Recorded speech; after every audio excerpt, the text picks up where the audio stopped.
Just talk about your relationship with the Salvation Army. So I've been a member of the Salvation Army all my life. I'm a fifth generation Salvationist, and a lot of my extended family also belong to the Salvation Army. So I think music has always been part of me. There was a time when, as a youngster, I rebelled and decided that that was not going to be a lifestyle for me, and I didn't really want to be part of the Salvation Army. But then, as I got a bit older, then realised that maybe there is something that I was missing out of my life, and started attending the church again. And for 25 years, conducted the local Salvation Army brass band to the town that I live in, near Maidenhead.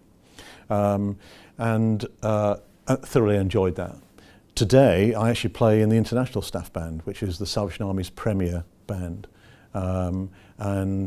I did a 10-year stint with the band, then had a break. I had a change of job and I couldn't continue doing that as well. But I play with the band again and have been since 2007. So it's another 10 years, so a total of 20 years now with the Salvation Army's premier band. And I've been very fortunate with playing in Salvation Army bands that I've travelled the world. So travelling the world with a military band was one thing, and now travelling the world with a brass band has given me an outlook on world affairs that I would never have achieved elsewhere. I'm very aware that a lot of people say Christmas, for example, doesn't start for them until they hear a Salvation Army band.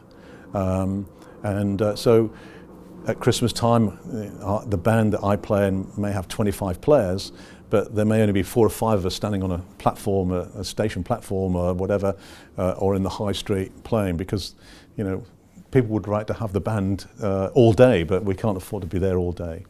But I'm also aware that Salvation Army has an influence worldwide musically as well.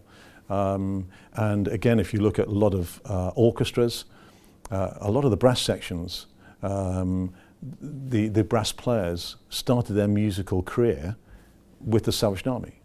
And the same can be said for military. When the Salvation Army started looking after soldiers, they started off a thing called the Red Shield and the Red Shield Club. The Red Shield was a bit like the NAFI, and the Red Shield is famous for providing cups of tea for servicemen in the First World War, the Second War, and even today. Often you'll find the Salvation Army providing cups of tea or care or support or aid or whatever to soldiers around the world. How easy is it for the Salvation Army to be, it's a charitable organisation? Yes. How easy is it for it at the moment? It's a very crowded sector, isn't it? It is a crowded sector, and I think the Salvation Army is aware that not only are they a charity, but they are a church first and foremost. And I think that the Salvation Army realise that they're very fortunate that a lot of people do support the Salvation Army and the work that they do financially, both in this country but also around the world. I think in this country, the Salvation Army is the second largest social care organisation after the NHS. And so a lot of government support, both in terms of, sorry, I better take that bit out because I'm not too sure whether we do get government support, but so second largest from the NHS. The Salvation Army was founded in 1865 by William Booth, and in 2015 the Salvation Army held an international congress here in London to celebrate its 150th anniversary. So leading up to that date, I had this thought of, well, if we're celebrating the Salvation Army in 150 years, and the Salvation Army is very, very well known for its brass bands and for its music, how many people in Salvation Army bands have actually played in military bands, and how many Salvation Army players actually went through Kneller Hall? Using Facebook, I put some information on there saying, are you a Salvationist, or were you a Salvationist, or were you a member of the Salvation Army, and did you go to Kneller Hall, did you play in a military band? And I didn't just get 1 or 2 replies, I got hundreds of replies. And I got hundreds of photographs all coming my way of people saying, yep, I was in this band, I was in that band, I was in this military group or that military group, and yes, this was my Salvation Army connection.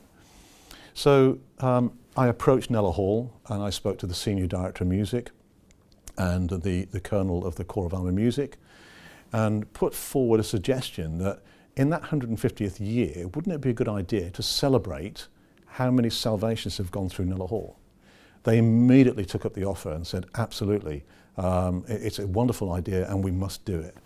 So we set about organising the event, and for the first time ever in the history of Nella Hall and of the Salvation Army, a Salvation Army band was invited to participate here at Nella Hall, sit on the rock with the King's Division brass band.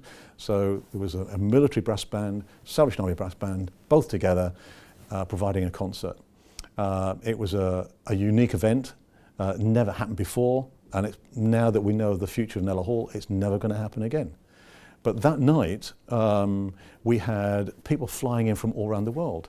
A guy called Derek Smith, who had been in the Royal Horse Guards in the 1940s. He flew in from New York 2 days earlier. He was going to go to the Salvation Army Congress anyway, but he flew in 2 days early, particularly for that event. There was other guys that were flying in from all around the world just to be here. And not only could you see before the concert started all these Salvationists mixing and mingling and going, yeah, do you remember when we were at Nella? Do you remember when we did this, remember we did that? But at the same time, we noticed that actually there was more people there than attends the normal concert here at Nella Hall. So we knew it was going to be a great success. We invited a youth band, a Salvation Army youth band. They played before the main event to entertain the crowds as they were arriving.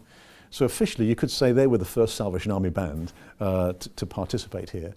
But the school bandmaster came up to me afterwards and absolutely delighted with the standard of the playing of the youngsters. The youngsters enjoyed their day at Nella Hall tremendously. They were given a tour around the school. They were entertained. They were looked after. They even did a rehearsal with a military bandmaster, who then took them through what would be like to be a military musician. And the kids were full of it. And you never know, some of those kids might grow up and then become military musicians. The event was so successful that I'd love to have said, you know, it would happen again, but it's not going to.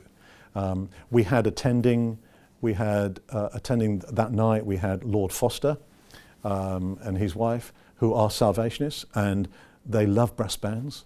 So we invited them to the school, and we also invited the territorial commander, who's the guy who's in charge of the Salvation Army for the UK. He came down. He was absolutely delighted because he was actually a South African by birth, and I don't know who did it, but somebody put a South African flag up at the back of the bandstand where they have all the flags. So he was really made up. He loved the whole thing. And so, yeah, it was a historical event, and what was really nice was that even though the school has been around for 158 years at that time, it was still making history. Yeah, nice event. Does that? Yeah, no, that's lovely. What I'll do is I'll let you take. I've only got one.